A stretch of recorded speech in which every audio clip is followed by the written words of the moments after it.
So I'm just reading through Advancing Trinitarian Theology still on the article by Fred Sanders, and he's provided a really helpful chart of how or what we can deduce or might deduce from the economy of salvation, and how we might then extrapolate certain things about the immanent Trinity from the economic Trinity. So I've copied out this chart.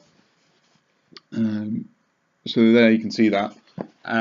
Basically, on one side, it says that the economic Trinity reveals, or the economy of salvation reveals nothing about the immanent God.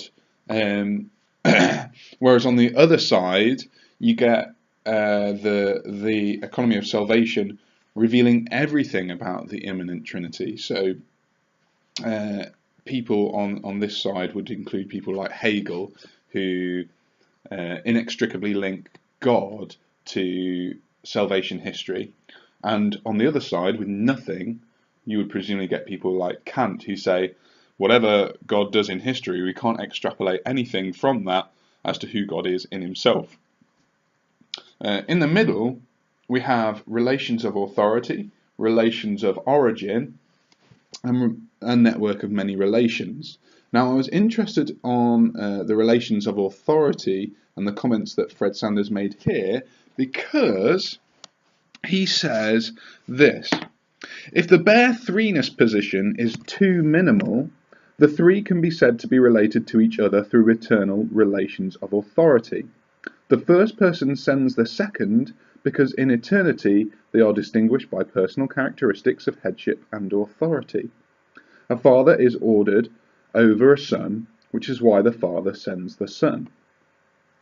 Now, I think this is an interesting point, but it's slightly obscure for reasons that will become clear. Now, take McCall's book, Which Trinity, Whose Monotheism? In this book, he has a chapter called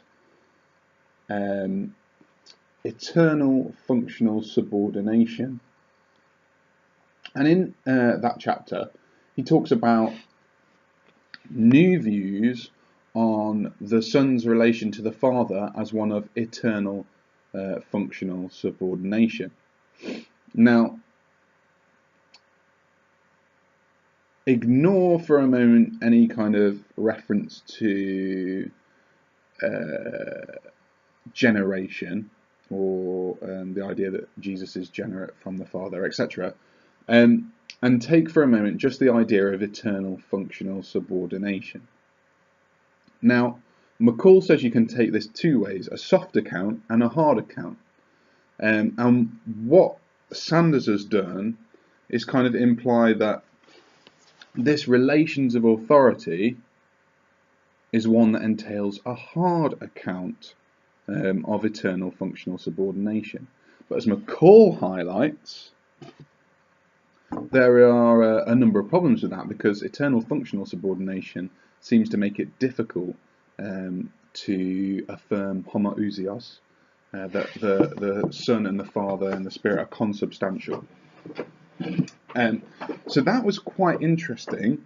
I would simply add the caveat to Sanders by saying that the Eternal Trinity, on the relations of authority kind of approach to the immanent economic distinction, doesn't necessarily reveal eternal functional subordination in a hard way, but rather,